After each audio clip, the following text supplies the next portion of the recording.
안녕하세요. 매일 새로운 사연을 전하는 읽어주는 사연 라디오입니다. 구독과 좋아요, 많은 공유 부탁드립니다. 오늘의 사연 시작하겠습니다. 안녕하세요.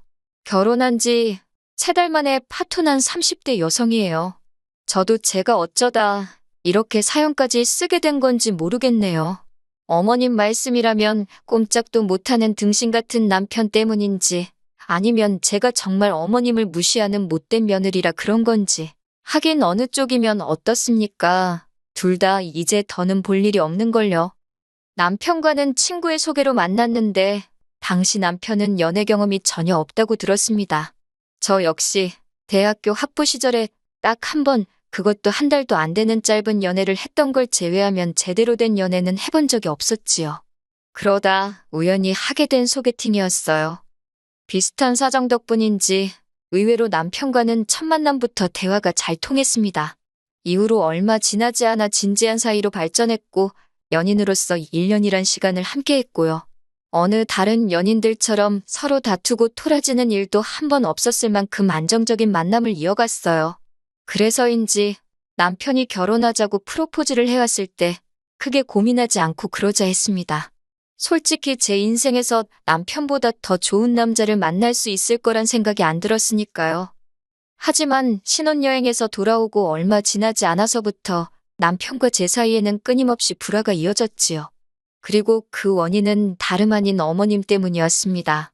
하긴 돌이켜 생각해보면 박수도 양손이 맞아야 소리가 난다고 어머님뿐만 아니라 그런 어머님을 어쩌지 못하는 마마보이 남편이 더 큰 문제였네요. 사귈 때부터 남편은 말끝마다 어머님이 어쩌고 저쩌고 어쩌고 어머님 타령을 어지간히 해대기는 했어요. 하지만 저는 요즘의 딸처럼 살가운 아들들이 많다더니 내 남편도 그런 아들인가 보다. 그렇게 좋게만 생각했지 솔직히 마마보이라고는 생각하지 못했어요. 말이 나와서 말인데 아버님은 남편이 어렸을 때 병으로 세상을 떠나셨고 이후로 어머님 혼자 온갖 굳은 일을 해가며 남편을 키우셨다고 들었거든요. 그래서 다른 모자지간보다 조금 더 애틋한가 보다. 그 정도로만 생각했지요. 마마보이 남편 때문에 마음고생한 일을 전부 다 늘어벌리자면 끝도 없게 생겼으니 결정적인 사건만 이야기해 볼게요. 결혼 전 남편은 어머님과 단둘이 살고 있었고 저는 자취를 하고 있었어요. 친정은 경기권에 있었는데 출퇴근할 때마다 교통지옥에 제가 체력이 바닥나는 게 느껴져서 회사 근처로 독립을 했거든요. 그러다 본격적으로 결혼 이야기가 오가면서 어머님이 먼저 집을 해주겠다는 의사를 전해오셨습니다. 저도 저희 친정 부모님도 그쪽으론 크게 기대한 바가 없었기 때문에 그런 어머님의 말씀에 놀라기도 했고 동시에 매우 감사했어요. 하지만 막상 식을 올리고 나자 어머님께서는 말을 바꾸셨습니다. 주시는 게 남편 명의로 집을 해주시는 게 아니라 당신이 가진 빌라를 저희에게 전세로 주시겠다는 거예요. 하시는 말씀이 원래는 다른 사람들한테 보증금 3천에 월세 60만 원에 내놓는 집인데 저희한테는 전세로 주시겠답니다.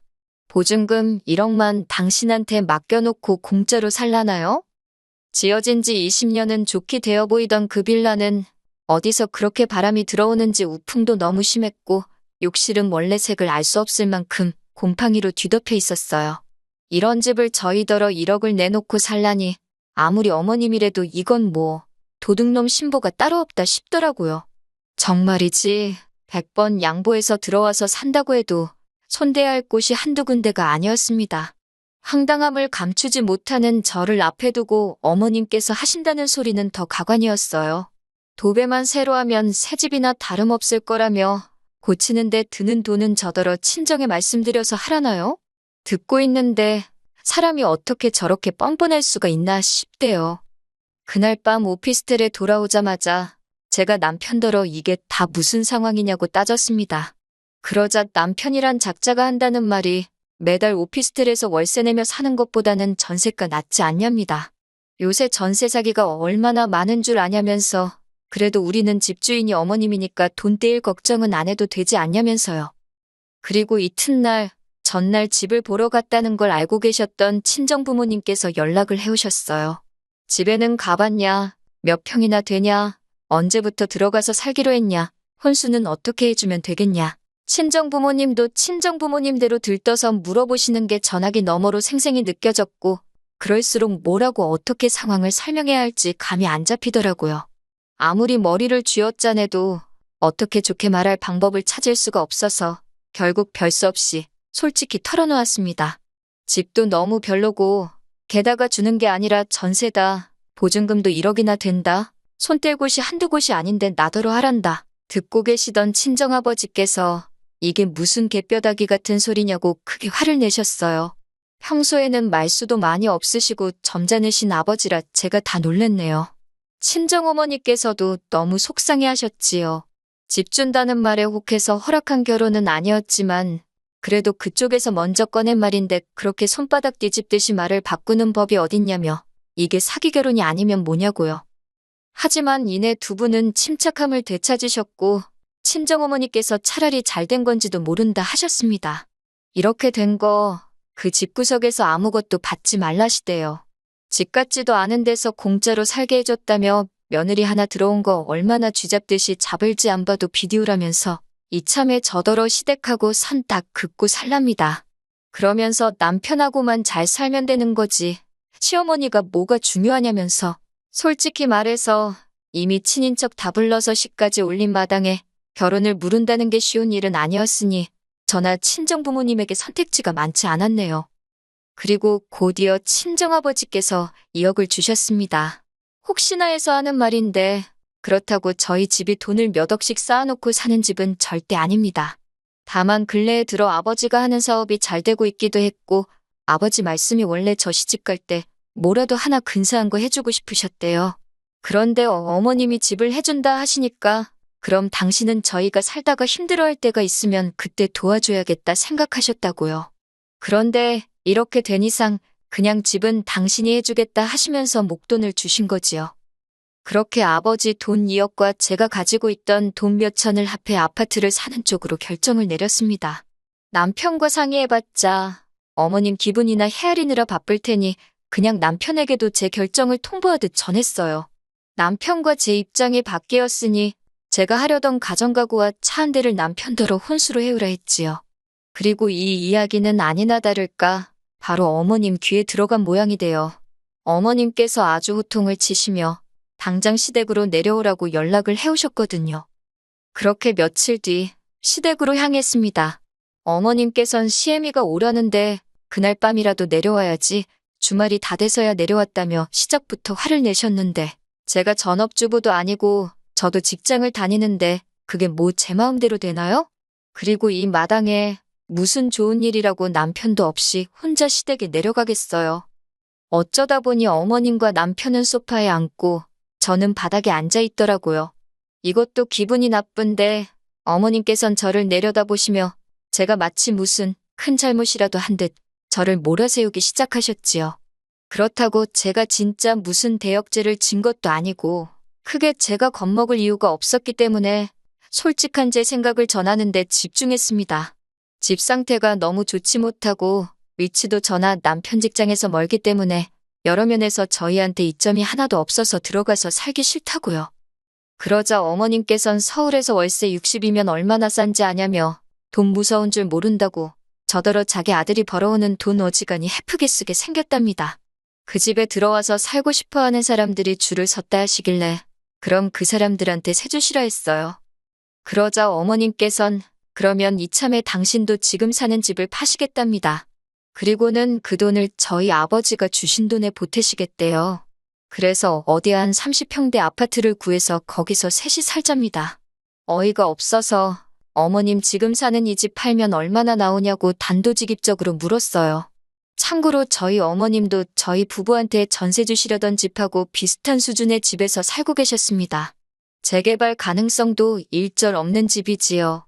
게다가 제가 알기로는 몇 년 전 어머님이 운영하시는 가게가 힘들어지자 집을 담보로 대출도 받아 쓰셨다고 들었어요. 그래도 가게는 못 살려서 얼마 전 폐업하신 상황이었고요. 그런 걸 제가 뻔히 아는데 어머님 집을 팔고 합가라니 말도 안 되는 소리였지요. 그런데 남편이 옆에서 박수를 쳐대며 정말 좋은 생각이랍니다. 이참에 자기 어머니도 좋은 집에서 한번 모셔보고 싶다면서 장인어른한테 너무 감사하대요. 그러면서 어머님더러 어쩜 그렇게 머리가 잘 돌아가냐고. 자기 엄마지만 정말 대박이라나 어쩐다나. 저는 어머님께 합가는 절대 안 한다고 했어요. 그리고 저도 식탁 의자 끌어다 앉았습니다. 아까부터 어머님이랑 남편이 소파에서 저를 내려보는 것도 짜증나고 눈에 들어오는 모든 게 꼴보기도 싫더라고요. 남편이 저더러 한다는 말이 이어가지고 집을 사면 얼마나 좋은 집을 사겠냐입니다. 하지만 어머님까지 보태주시면 그래도 괜찮은 아파트 하나는 사지 않겠냐고. 남편 말대로 이어가지고 아파트 사기 어렵지요. 그렇다고 어머님이 무슨 한 5억 10억씩 보태주실 것도 아니고 100번 양보해서 1억 주신다고 쳐도 그렇다고 1억이 작다는 건 절대 아닙니다만 1억 받고 합가라니 막말로 계산이 안 맞잖아요. 남편에게도 똑같이 말해줬습니다. 남편이 아주 벙찐 표정으로 저를 쳐다보길래 뭘 쳐다보냐고 쏘아붙이면서 말이에요. 그러자 어머님도 자기 뜻대로 안 되니 약이 올랐는지 저더러 당신이 어떻게 키운 아들인 줄 알고 그렇게 함부로 하냐며 악을 쓰대요. 순하게 생긴 게 마음에 들어 당신 딸이다 생각하고 잘해주려고 했다나 어쩐다나. 그런데 이제 보니 아주 그냥 못돼 처먹었다면서 당신이 사람을 한참 잘못 봤다고 말도 안 되는 억지를 쓰시더라고요. 그러더니 하는 말이 결혼할 때 혼수고 뭐고 하나도 안 해오지 않았냐면서 혼수 필요 없으니 돈이나 내놓고 나가랍니다. 아니 뭐 받은 게 있어야 혼수를 해올 거 아니냐고 저도 지지 않고 받아쳤어요. 그 잘난 집도 주는 것도 아니고 전세로 살게 해준다는 거였으면서 어쩜 그렇게 음흉하시냐고. 저야말로 사기 결혼 당했다고 고소라도 하고 싶은 심정이니까 억지도 적당히 하시라 했네요. 나이 먹은 게 벼슬도 아니고 막말로 혼인신고도 안 한 마당에 남남길인데 제가 어머님 앞에서 언제까지 절절 맬 줄 아냐고. 저도 할 말 못할 말 가릴 거 없이 마구잡이로 퍼부었어요. 그러자 남편이 자기 어머니 쓰러뜨리려고 작정했냐며 저더러 어떻게 감히 시어머니 되시는 분한테 말을 그렇게 막 하냐고 악을 쓰더라니까요. 어머님은 어머님대로 알고 소리만 연신하시며 마른 걸레 쥐어짜내든 눈물 쥐어짜내시는데 진짜 쇼도 그런 생쇼가 없었지요. 남편더러 그만하라고 오피스텔에서 짐 꺼내놓을 테니까 짐 찾아가라 했습니다. 너랑 살면서 더한 꼴 보느니 당분간 좀 쪽팔려도 여기서 갈라서는 게 낫겠다고요. 그런데 한 달쯤 지났을까요? 번호까지 바꾸고 친정에 들어가 살고 있었는데 남편이 어떻게 제 번호를 알아내서 연락을 해왔더군요. 자기 좀 살려달라면서 한다는 말이 어머님이 사시는 집이 경매로 넘어가게 생겼답니다. 대출을 안 갚아서요. 그러면서 저더러 돈 좀 빌려달래요. 이거 완전 또라이 아닌가요? 제가 당신이랑 나랑 무슨 사이라고 돈을 빌려달래냐고 2번 다시 연락하지 말라고 했습니다. 그제서야 늦게나마 퍼즐이 맞춰지더군요. 처음부터 집을 미끼로 제 돈을 노린 거였어요. 설마 시까지 올렸는데 제가 그 집에서 안 살고 배기겠나 그렇게 생각하셨던 모양이에요. 3개월 만에 친정으로 돌아왔으니 솔직히 주변에서들 얼마나 수군거릴지 친정 부모님께도 죄송하고 여러 가지로 속상하고 우울합니다. 그래도 더 늦지 않아서 다행이다 싶기도 해요. 또 좋은 날이 오겠지요. 긴 이야기 들어주셔서 감사합니다. 오늘의 사연은 여기까지입니다. 구독과 좋아요, 알람 설정해주시면 앞으로 더 좋은 사연으로 찾아오겠습니다. 감사합니다.